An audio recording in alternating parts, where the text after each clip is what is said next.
The autumn sun filters through the open window, casting a warm glow across the living room where I'm leisurely sifting through the Sunday paper. It's a quiet afternoon, the kind that promises peace and a slow end to the weekend.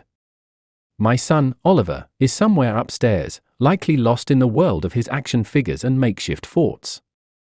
The tranquility, however, is abruptly shattered when he barrels down the stairs, his feet thumping loudly against the old wooden steps. "Daddy, let's play cops!" Oliver exclaims, his voice bubbling with excitement. I look up to see him wielding a set of handcuffs, their pink fur sparkling slightly in the sunlight. Something about them immediately feels out of place. "Hey buddy, where did you find those?" I ask, a frown tugging at the corners of my mouth. "In Mum's drawer," he replies gleefully, swinging them by his side. "Let's play." The room spins a little as the words sink in. Pink, furry handcuffs in Jessica's drawer? My mind races, piecing together a puzzle I never wanted to solve. I take a deep breath, trying to mask the sudden surge of nausea with a smile for Oliver's sake. Let me see those, champ, I say as gently as possible, extending my hand. Oliver, oblivious to the storm brewing inside me, hands them over with a giggle, ready to dive into a game of make-believe. I turn the handcuffs over in my hands, the soft fur mocking me with its innocuous appearance.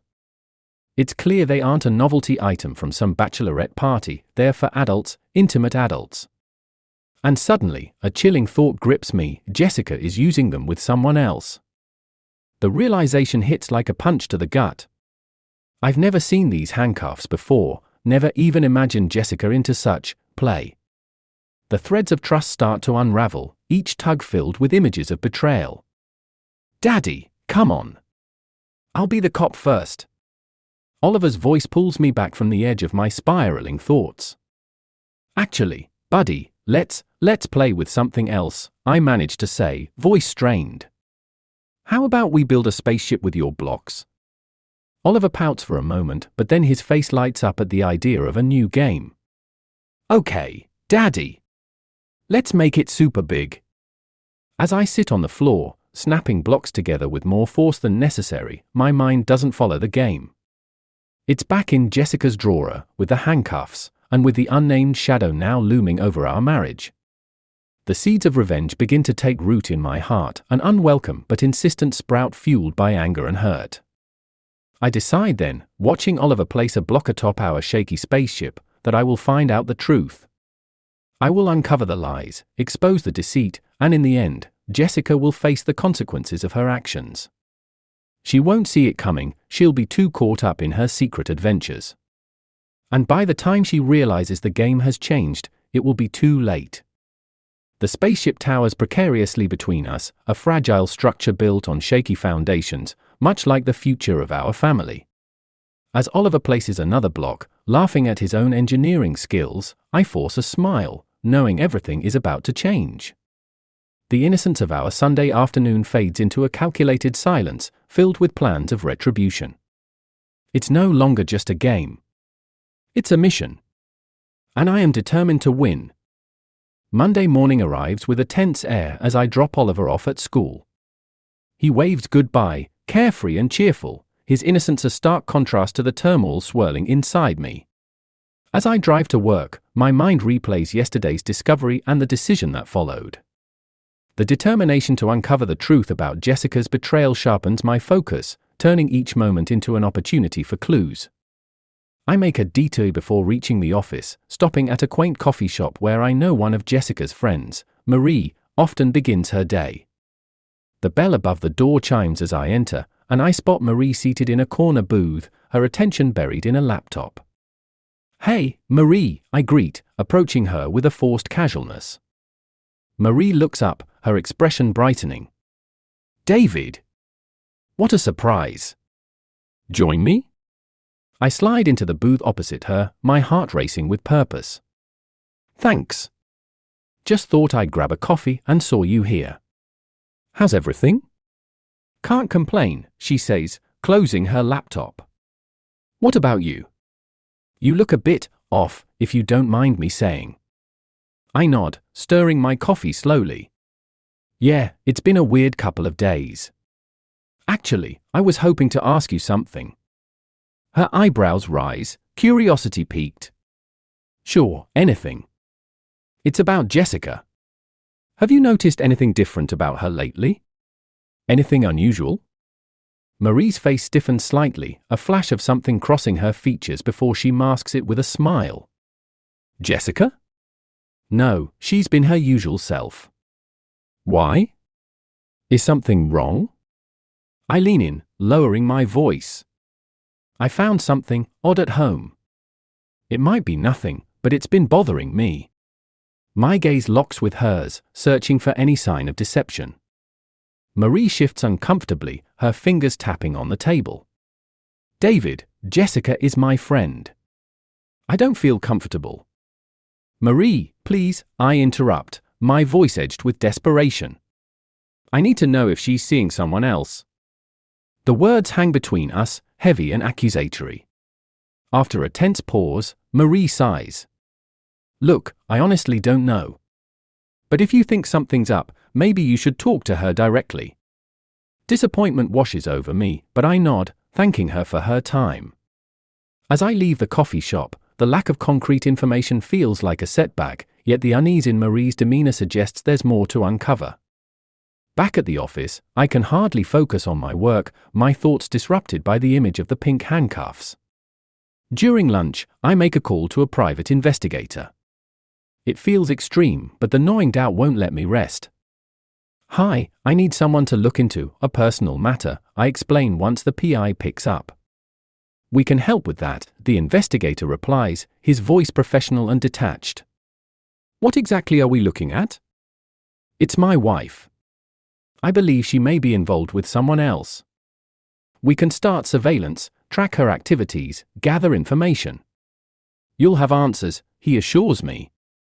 Do it, I confirm, the word cementing my resolve. The rest of the day passes in a blur. When I pick up Oliver from school, his cheerful chatter about his day is a painful reminder of the potential fallout of my actions. As we arrive home, Jessica greets us with a smile, unaware of the storm brewing just beneath the surface. Hey, how was your day? She asks, planting a kiss on my cheek. Same old, I reply, the lie tasting bitter on my tongue. As she turns back to her cooking, my gaze falls on her, the familiar curves and lines of her profile now shadowed with secrets.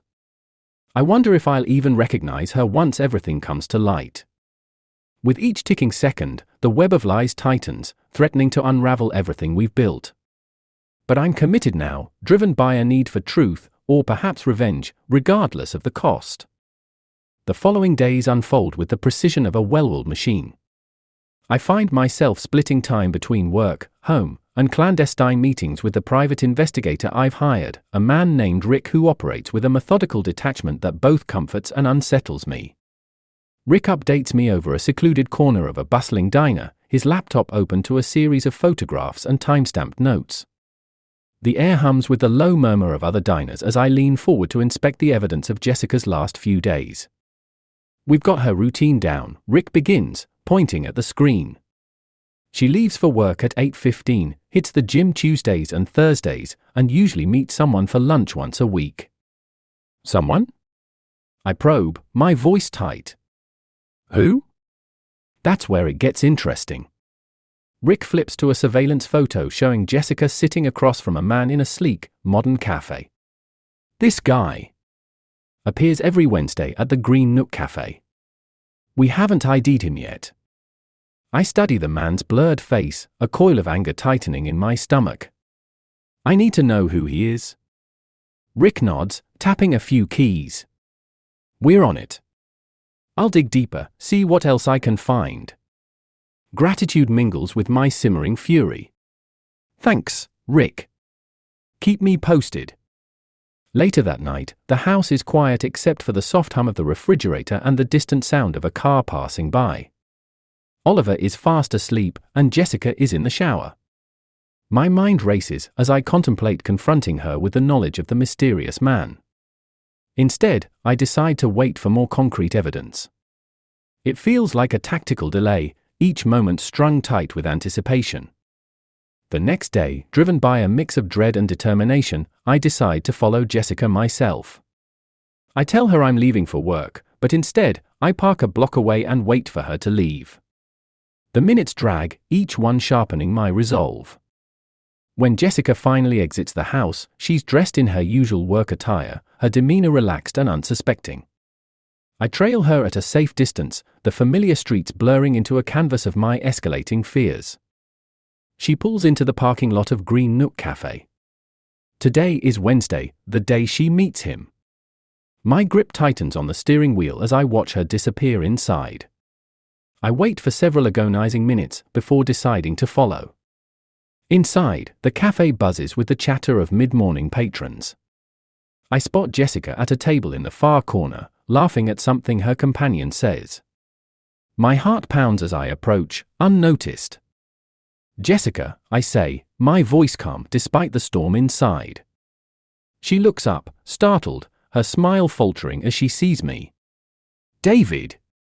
What are you doing here? We need to talk, I say, eyes flicking to the man, who looks equally surprised. Now. Jessica's face drains of color. Okay, let's go outside.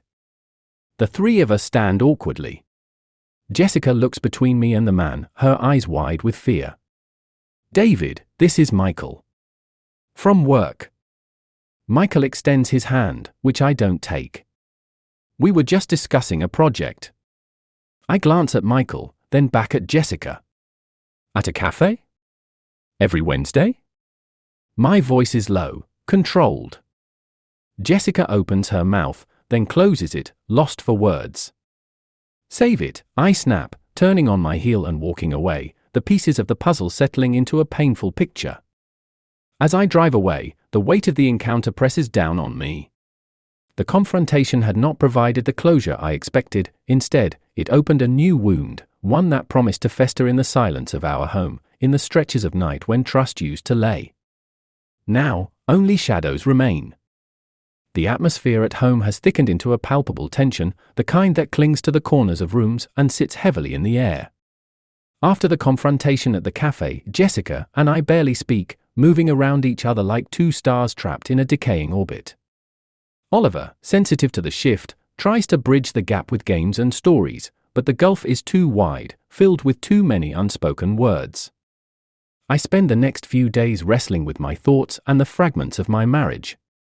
The image of Jessica laughing with Michael, her so-called work colleague, haunts me, yet something doesn't fit. It's too public, too careless for an affair, especially for someone as meticulous as Jessica. On a chilly Thursday evening, I return home to find an envelope on the dining room table addressed to me in Jessica's neat handwriting. Inside, there's a letter and several photographs. My hands tremble as I start to read, the words blurring before my eyes. David! I know you've been hurting, and I owe you an explanation, not the kind you're expecting, but one I should have shared long ago. The man you saw me with is Michael, my therapist. I've been seeing him for months now because I've been dealing with anxiety and didn't want to burden you or Oliver with my issues. I thought I could handle it on my own. The handcuffs were a silly attempt at self-help, something he suggested to help me feel more in control in a playful, harmless way. I realize now how it must have looked, but there was never anything between us beyond therapy sessions.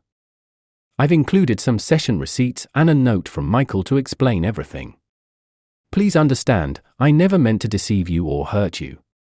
I just wanted to be stronger for us, for our family. I love you, Jessica. The photographs show Jessica and Michael at various public places, always talking, sometimes with paperwork or laptops in front of them. Each receipt details the date and purpose of the meetings, always therapy, never anything more. My heart sinks as the realization washes over me. I had let jealousy and fear cloud my judgment, creating a narrative so far from the truth. Feeling a mix of relief and profound guilt, I go to find Jessica. She's in the kitchen, making tea, her posture tense. She looks up, her eyes searching mine for signs of anger or further accusations. Jessica, I start, my voice breaking. I read the letter. I'm sorry. I should have trusted you, talked to you before letting things go this far. Jessica sets the tea down, taking a cautious step towards me. I should have told you about the therapy. I was just embarrassed. Ashamed that I needed help. We stand in silence for a moment, the years of love and companionship slowly stitching the recent tear between us. Can you forgive me? I ask, reaching for her hand. She nods, her eyes welling up with tears. If you can forgive me too. I pull her into a hug, the familiarity of her warmth soothing my rattled soul. We have a lot to work on, I murmur. Yes, we do. But we'll do it together, she replies, her voice muffled against my chest. As we stand there, I realize how close I came to destroying everything over a misunderstanding. The road ahead will be challenging, but the truth has cleared a path for healing and rebuilding. Oliver's laughter echoes from upstairs, a sweet reminder of what we're fighting for. And in that moment, I know that no matter the struggles, our family can face them together, strengthened by honesty and a renewed commitment to each other. We had both been prisoners of our own secrets, but now, finally, we are free.